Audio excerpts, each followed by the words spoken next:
What's up, everybody? It's Zach Ryan. I'm here at New York Comic Con with Scott Kalura, a man that I'm very angry with because he just got to see the first episode of the X-Files, the return to form, and he's going to tell us a little bit about it. Well, I did bring you a poster, though, didn't I? That's true. I can't stay mad at you, Scott. Okay, all right. So, it's been a long time since we've seen Mulder and Scully, and now they're back, and it's, they've been out of the game for a while. What can you tell us about their relationship in the first episode? Yeah, so it's basically picking up like all these years after we last saw them, and they're not in a very good place. They're not together anymore, because eventually Mulder and Scully it turned out were a couple, right? And they had a kid and everything.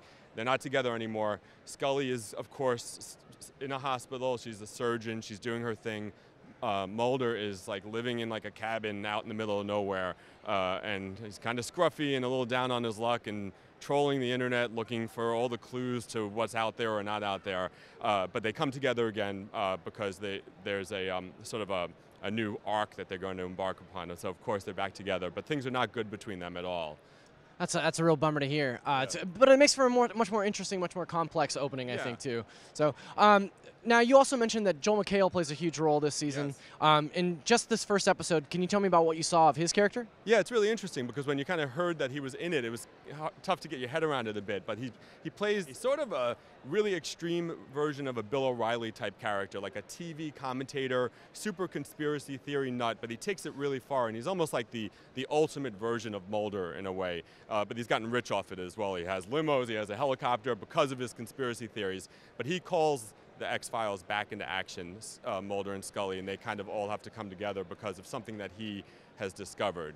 And what his real motivations are a little unclear. Is he a good guy or a bad guy? We're not really sure, and we'll have to watch to find out. You're being cagey, Scott. Can you tell us about what he discovered, or is it not clear in the first episode? Well, it's very complicated. I'm not sure if I can get into all of it right here, but there is an alien spaceship that we see in a flashback that went down decades ago. I think it's the Roswell ship, if I understood correctly. A lot happens in this episode. It's moving fast. But a ship goes down. There was an alien involved in that crash.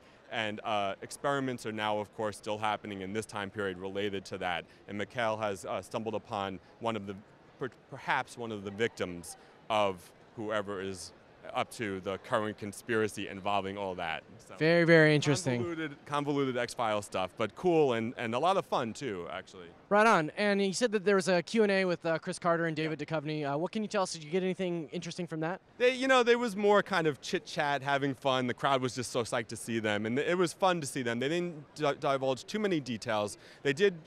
Chris Carter did sort of break down how we're going to get arc episodes versus standalone, because of course that was always the thing with the X-Files was you had the bigger alien arc stories, and then you'd have Monster of the Week. Yeah, and so Chris Carter told us that we're going to get the first 2 episodes are 2-parter, and that's arc. Then we're going to get 4 standalone Monsters of the Week, which are kind of always my favorites in a way. And then the end of the season, they're going to go back and finish up the arc storyline. And how many episodes is that? I believe that it's a 10-episode series, but I'm not exactly sure, to tell you the truth. Okay, right on. And this is coming back in January, correct? I don't know. I'm sorry, I really don't know. It's all right, I won't hold that against you. Well, there you have it. We're very excited to see more of the X-Files, and if you're excited, stick around because we'll bring you all the X-Files news that you can handle right here on IGN.